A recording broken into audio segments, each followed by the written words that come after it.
So this is going to be an update video. I hope to kind of get back on a regular schedule of posting daily. I'm gonna try to. So the thing is that I have worked and worked and worked and done. I'm at job number 207 for this calendar year so far. And then so to kind of update you too on what all went on, Hurricane Helene come in to the United States, in Florida on a Thursday night, Friday morning, and went on up through the Augusta, Georgia, Carolinas area, up through there, and everybody knows the deal on that. It just wreaked havoc on stuff, big time. So that was on Friday morning. I loaded my stuff up. I loaded this machine up, and I headed to South Carolina. Actually, Jackson, South Carolina. I have some good friends who live there, and they had a very large tree on their house and went through the roof and everything like that. I told them not to worry about it. I come and I stay over there. I work on getting a tree off their house whenever I got there and what have you. No power when I got there Sunday afternoon. They just had got water on probably a few hours before I got there, but I pulled this beast with the Rotabeck grapple saw, the limb reaper on it, all the way over there with my 5500. It's 430 miles one way, and I'm gonna give a rundown after the videos post of everything.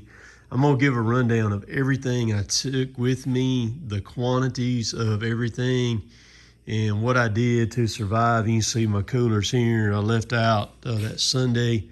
I took these 4 coolers that you see sitting right here. I had enough ice to get me by till that Thursday. I got there on Sunday. Frozen ice. I have a big ice machine over there. I bag ice and put it inside that's a freezer right there, and freeze it. And so Kevin and I bagged and had all that, stacked those coolers full of frozen ice in the bags, didn't bust them up or anything. Took that.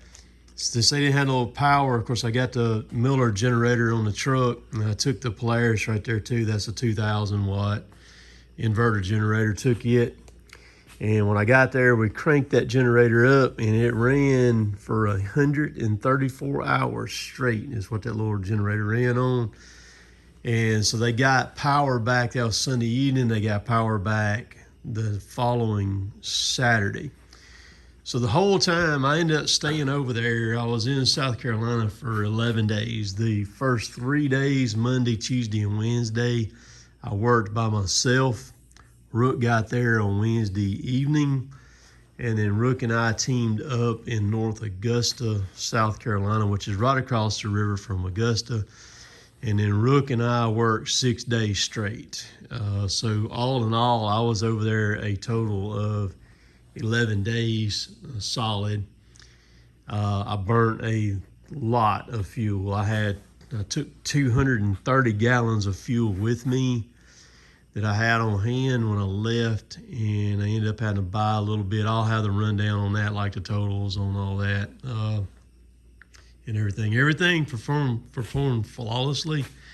The grapple saw was just incredible in storm work. It's just, the Rotabeck, the grapple is nuts. If you're in the tree world, and I mean, we were in North Augusta, we were working around high dollar houses, zero type lot lines, things like that. A lot of houses we're around were $750,000 houses and higher. And I still worked everything with this behemoth right here. This machine comes in about, with the way I got it set up with the gravel saw on it and the extra counterweight on it, everything on it is about 23,000 pounds is what this thing comes in at, the way it's set up. So it's a beast and everything. I averaged about 7.5 miles to the gallon fuel-wise in the 5500 going over there and coming back. Not bad. I have 488 gears in that truck, and I am glad that I do. There's some pretty good hills over there, and those gears make a huge difference. I thought about going up. I've got 225 size tires on that truck now, or had on it. I thought about going up to 245s, and I'm not going to do that. I'm going to stay with the 225s, which I did, because I actually messed up the Saturday over there. I got into a curb, a metal gutter on a curb, and drain there in one of the neighborhoods we were in, and did everything but cut the sidewall out of one of my tires. So I bought 4 tires while I was there from a tire place there in Augusta, and I brought these 3 are still good. I brought them back. I had right at 35,000 miles on these tires. So I brought these 3 back with me to where I'd have. Let's see if these lights come on or not right here. No, I'm having trouble with my switch right here. This is a 3-way switch. And so I went back with the 225s. I'm gonna put Firestones on it. And man, when I was gonna leave here to go over there, the batteries are right at 4 years old in this truck. And my battery started dragging. I was like, you got to be kidding me, man, and everything. No, I'm gonna have to replace these switches. But because they're not, those 3-way switches don't like the weather. What I may do is I may abandon this switch over here and just wire it up on a single, where that's the only switch over there on that side. So anyhow, I didn't put front tires on it because I'm going to. I'll do that later, but because I've got aluminum rims to go on this truck. I've got a set of aluminum to go on it, 4 to go on it.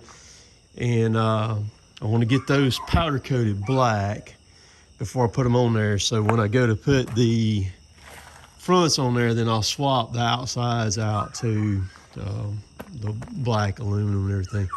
Everything conformed. I'm gonna go through a rundown of the companies that were represented that I run, you know, and everything like that. But was able to did way over 30 jobs while I was there in the area. Once Rook and I teamed up, we walked the dog. I mean, it just went through them like crazy. So I got back here on Wednesday afternoon, and I hit the ground running on Wednesday. I run around, I collected money, I had people that owed me some money from jobs I had done right before I left. I went and got them collected, and then this needed oil change in it. My 5500 needed oil change in it, so I just parked this machine. I had some other stuff. I had that saw line I needed to retie back up. The zip ties had come loose and broke on this main saw line right here up there in the bin. Fixed that back. I had a door latch on this door over here that had messed up, and they got me another one at Taylor. So this is back fixed now, where the latch and everything. But Kevin got over here this morning. I was going to work today and decided not to. I told Kevin, I said, I just don't have it in me to go out today. Because we did 2 jobs Friday, 2 on Saturday, and then we did an emergency job today. I went and took down a bad codominant tree sap on there. Yeah, it's pine, good Lord. But I got that done today and got this thing completely serviced. I got my 5500 serviced the other day. And so the next 2 days I'll be mulching with the Surex VM35 SK mulcher. That I should get some Helene video, damage video, should get that out this week. Hopefully tomorrow we'll start with the very first one. But some cool stuff. Glad to be able to help, you know, as many people, you know, as I did over there working over yonder. The place is a wreck, complete wreck. And it's just trees, man. Trees every freaking where down. Power lines everywhere down. Just having to dodge them. I did catch one power line with that bracket up there on the top, on that top line, on that Crowder cylinder up there on top, and broke the bracket off. I got it attached back, got some zip ties up there holding it over. I'm gonna run it like that till I'll make me another one and go up there on it and fix that up. But just some good stuff. A lot of work, man, and everything. So, and then get back here and try to kind of catch back up on things, you know, a little bit from where I was gone for so long. But it's crazy to be able to go that far like that and still perform very efficiently. It's just kind of crazy, the potential of what you can do and get away with long distance like that. Just really, really cool. So anyhow, it's an update. I did get to Greenfields planned a couple of weeks ago. I got videos on that. And of course, I hadn't posted them yet. And everything just, there's only so many hours in a day. And this is my bread and butter right here, what I'm doing on this, you know. But I am still alive, man. I am still alive. So anyhow, appreciate y'all watching. We'll catch y'all later. Later, taters.